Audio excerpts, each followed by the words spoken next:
سے دوبارہ اعتماد کا ووٹ حاصل کریں۔ اب یہ تھی وہ گیم جو عمران خان صاحب کی طرف سے سجائی گئی تھی، اور اس گیم کا یقینی طور پر جو پالیٹکس میں ہیں، جو زیادہ اوپر لیول پر بیٹھ کے چیزوں کو دیکھ رہے ہیں، ان کو ہر ایک موو کا ذرا زیادہ جلدی اندازہ ہو جاتا ہے، اور آصف علی زرداری صاحب کو بھی اس صورتحال کا نہ صرف اندازہ ہوا بلکہ انہوں نے اس گیم کو الٹانے کی منصوبہ بندی بھی کی، اور جس طرح میں نے آپ سے گزارش کی کہ انہوں نے ایک چال چلی اور وہ گھوڑا جو آگے کیا گیا تھا اس گھوڑے کو مار کر اس گیم سے باہر نکال دیا۔ آصف علی زرداری صاحب نے کل چودھری شجاعت حسین صاحب سے ملاقات کی ہے، اور اس ملاقات کے اندر انہوں نے چودھری شجاعت حسین کا حکومتی اتحاد کا حصہ بننے، حکومتی اتحاد کا ساتھ دینے، اپنے صاحبزادے اور اپنے معتمد خاص دونوں کو حکومتی کابینہ میں شامل ہونے کی اجازت دینے اور اس کا حصہ بننے پر انہوں نے ان کا شکریہ ادا کیا، اور ساتھ انہوں نے اس بات کی درخواست کی کہ جناب آپ ابھی حکومتی اتحاد سے باہر مت نکلیں، آپ حکومتی اتحاد میں رہیں، کیونکہ یہ اس وقت ملک کی اہم ضرورت ہے، کیونکہ اس وقت ہم سیاست کرنے کے لیے، سیاست بچانے کے لیے اقتدار میں نہیں آئے، ہم ملک بچانے کے لیے اقتدار میں آئے ہیں، کیونکہ جس طریقے سے اقدامات کیے جا رہے ہیں، جس طریقے سے کوشش کی جا رہی ہے اس پورے نظام کو لپیٹنے کی اور ایک ایسا سیٹ اپ لانے کی جس کے نتیجے میں کوئی بھی سیاسی جماعت اس سسٹم کا حصہ نہیں رہے گی، بلکہ اس سسٹم سے بالکل ایروڈ ہو جائے گی، باہر نکل جائے گی۔ لہٰذا اس موقع پر اگر آپ جیسے سیاستدان نے ہمارا ساتھ نہ دیا تو بہت بڑا پرابلم ہو جائے گا، اور پھر انہوں نے اس وقت تک کے لیے جو اقدامات ہوئے ہیں ان سے چودھری شجاعت حسین صاحب کو آگاہ کیا، اور وہ جو پس پردہ معاملات چل رہے ہیں، پس پردہ جو گیمیں ہو رہی ہیں، جو چالیں چلی جا رہی ہیں، اس کے اوپر بھی انہوں نے چودھری شجاعت صاحب کو مکمل طور پر آگاہ کیا۔ اس ملاقات میں نہ صرف چودھری شجاعت حسین موجود تھے بلکہ ان کے دونوں صاحبزادے یعنی چودھری شافع حسین اور چودھری صالح حسین وہ بھی موجود تھے، اور اس کے ساتھ ساتھ موجود تھے طارق بشیر چیمہ صاحب، اور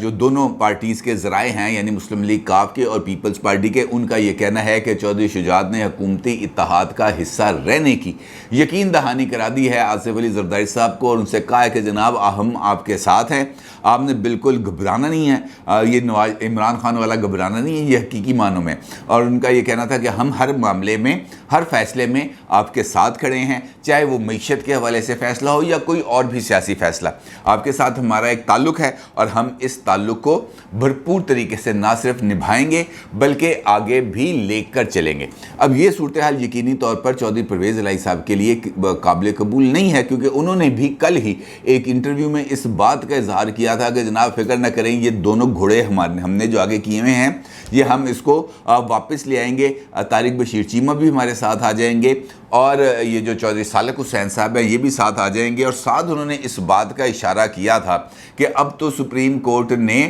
صدارتی ریفرنس پر فیصلہ بھی دے دیا ہے، یعنی ان کا یہ کہنا ہے کہ اب ہم پارٹی کی سطح پر اگر اعتماد کا ووٹ لینے کے لیے صدر صاحب کی طرف سے یہ ایک حکم نامہ جاری کر دیا جاتا ہے یہ جو ہے شہباز شریف صاحب کے لیے، تو پھر پارٹی سطح پر اس بات کا باضابطہ طور پر فیصلہ کر دیا جائے گا، کیونکہ یہ بات کہہ دی گئی ہے سپریم کورٹ میں، سپریم کورٹ نے اپنی رائے میں کہ جناب یہ جو پارٹی چیئرمین ہے یا پارٹی سیکرٹری جنرل ہے اس کا جو کہنا ہے یہ بہت کافی ہے، اور ایسے صورتحال میں کوئی بندہ دائیں بائیں نہیں جا سکتا۔ اب چودھری پرویز الہی صاحب کا یہ ماننا ہے کہ وہ بطور صدر یہ ہدایات جاری کر سکتے ہیں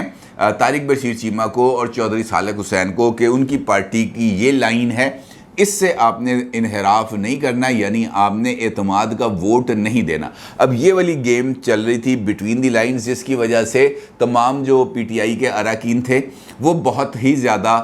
اس بات پر مطمئن تھے کہ وہ کہہ رہے تھے کہ جناب فکر نہ کریں، 30 مئی سے پہلے سارا کچھ ہو جائے گا، 20 مئی تک سارا کچھ ہو جائے گا، سب چیزیں سیٹل ڈاؤن ہو جائیں گی، اور اس کے بعد ہم الیکشنز کی طرف جائیں گے۔ لیکن آصف علی زرداری صاحب نے اس معاملے پر اچھا خاصا جو ہے نا وہ پانی وہ پھیر دیا ہے ان تمام کوششوں پر۔ اب دیکھنا یہ ہے کہ اگلی کون سی چال تیار کی جائے گی اس صورتحال سے باہر نکلنے کے لیے۔ دوسری جانب جو مختلف ہیلے بہانوں کے ذریعے دباؤ بڑھایا جا رہا تھا حکومتی اتحاد پر کہ جناب آپ دے دیں استعفیٰ، اور اس کے ساتھ ساتھ ایک مکمل ایک بیانیہ تشکیل دیا جا رہا تھا کہ جناب 1.5 ماہ ہو گیا ہے ان لوگوں کو اقتدار میں آئے ہوئے، یہ کچھ بھی نہیں کر سکے، بلکہ ان کے اقتدار میں آنے کے بعد ڈالر کی قیمت میں بھی اضافہ ہوا ہے اور معیشت کی حالت بھی خراب ہوئی ہے۔ تو اس کے اوپر جس طرح ایک معاملہ چل رہا تھا اس کے اوپر بھی اب واضح طور پر ہر طرف ایک پیغام دے دیا گیا کہ جناب ہم یہیں پہ ہیں، ہم نے کہیں نہیں جانا۔ اگر آپ نے ہمارے راستے میں روڑے اٹکانے کی کوشش کی تو نہ ہم نے بجٹ پیش کرنا ہے اور نہ ہی ہم نے کوئی پٹرول، بجلی، گیس کی قیمت بڑھانی ہے، بلکہ اگر ہم پہ زیادہ زور دیا گیا تو ہم نے جو قیمتیں ابھی سیٹ کی ہوئی ہیں اس سے بھی نیچے لے آئیں گے اور اس کے بعد ہم اسمبلی کو ڈیزالو کر دیں گے، پھر آپ جانیں اور آپ کا کام۔ اور یہ والی بات سن کے بڑے بڑوں کے میں نے سنا ہے، پتہ چلا ہے کہ ان کے طوطے اڑ گئے۔ اچھا، اس ساری صورتحال میں مریم نواز صاحبہ نے کل وہ جو ہے خطاب کیا سرگودا میں، اور سرگودا میں خطاب کے دوران انہوں نے تو پبلک پول بھی کرا لیا، وہاں پر اچھی خاصی لوگوں کی تعداد موجود تھی، اور مریم صاحبہ کا یہ کہنا تھا کہ جناب نواز شریف صاحب نے واضح طور پر انکار کر دیا ہے کہ وہ لوگوں پر 1 روپے کا بوجھ بھی نہیں ڈالیں گے، اور اگر ان پر اس بات کا دباؤ ڈالا گیا کہ لوگوں پر دباؤ یہ جو ہے اضافہ قیمتوں کا، مہنگائی کا، یہ اگر منتقل کیا گیا تو وہ حکومت چھوڑ دیں گے۔ اچھا، اس معاملے پر انہوں نے پھر لوگوں سے رائے لی، انہوں نے کہا جناب آپ یہ بتاؤ کہ ہمیں حکومت میں رہنا چاہیے یا حکومت سے الگ ہو جانا چاہیے، جس پر وہاں پہ موجود لوگوں نے کہا چھوڑے حکومت، باہر آئیں۔ اور پھر مریم صاحبہ نے ان سے کہا کہ جناب آپ یہ بتائیں کہ اگر ہم الیکشنز میں آتے ہیں تو کیا آپ ہمیں 2/3 اکثریت دیں گے تاکہ نواز شریف بھی واپس آئیں اور آ کر یہ جو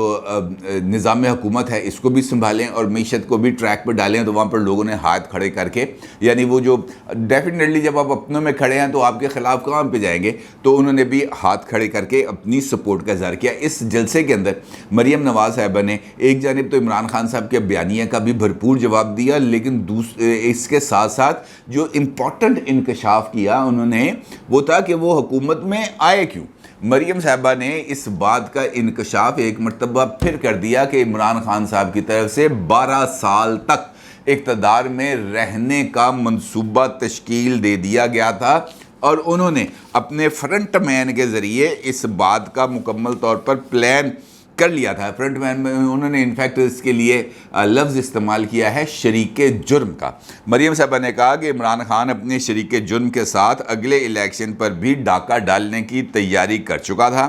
عمران کی حکومت گرا کر عمران خان کے 12 سال کے پلان کو، یعنی 12 سال تک اقتدار میں رہنے کے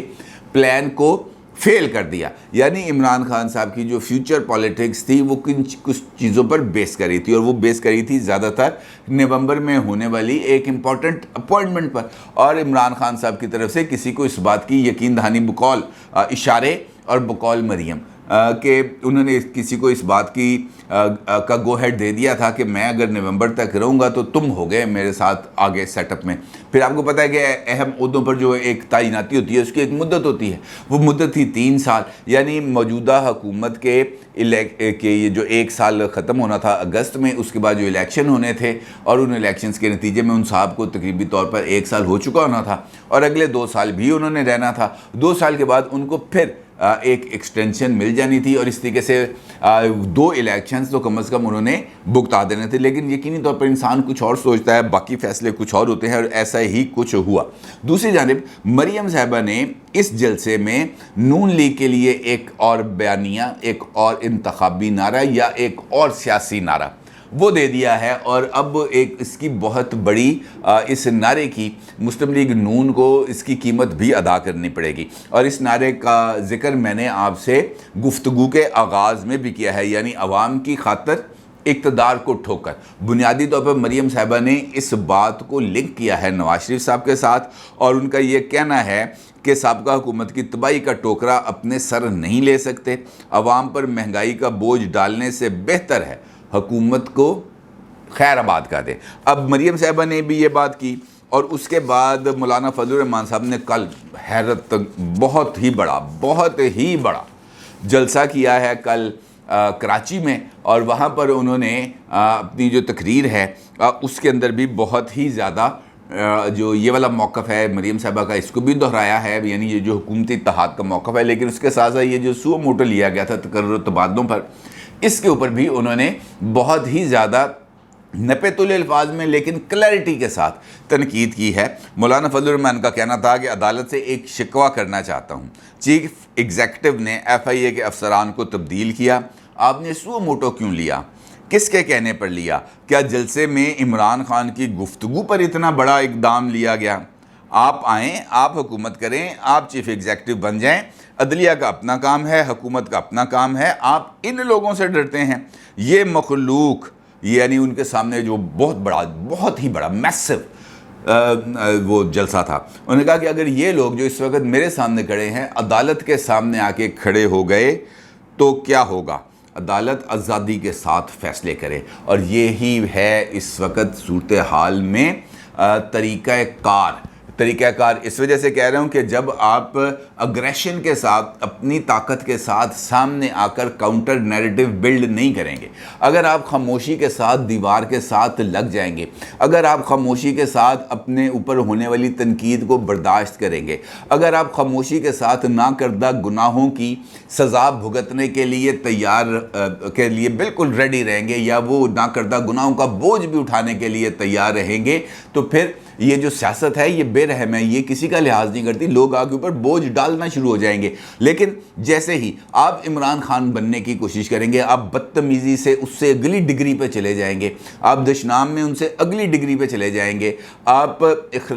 وہ جو باقی معاملات ہیں اس سے آگے چلے جائیں گے، آپ جلسوں میں اس سے آگے چلے جائیں گے، تو پھر ان کا جو نیریٹو ہے وہ خود بخود پیچھے ہٹنا شروع ہو جائے گا۔ یہ کوئی طریقہ کار نہیں ہے کہ آپ پر تنقید ہوتی رہے اور آپ اخلاقیات کا بیٹھ کر ڈھول بجاتے رہیں۔ یہ عمران خان صاحب اخلاقیات کی زبان نہیں سمجھتے، ان کو انہی کی زبان میں جواب دینا چاہیے جو مریم صاحبہ جس طریقے سے ان کو جواب دیتی ہیں، اور یہی لب و لہجہ، یہی زبان، یہی طریقہ کار ان کو سمجھ آتا ہے۔ یہ 18ویں صدی کی پولیٹکس اب نہیں چلے گی، اب مریم صاحبہ اور عمران خان صاحب کی پولیٹکس کا مقابلہ ہے، اور یہی پولیٹکس چلنے والی ہے۔ اگرچہ یہ نامناسب ہے لیکن اب اس کے علاوہ اور کوئی راستہ نہیں ہے۔ اپنی رائے کا ضرور اظہار کیجیے گا۔ آپ کو بہت شکریہ۔ اللہ حافظ۔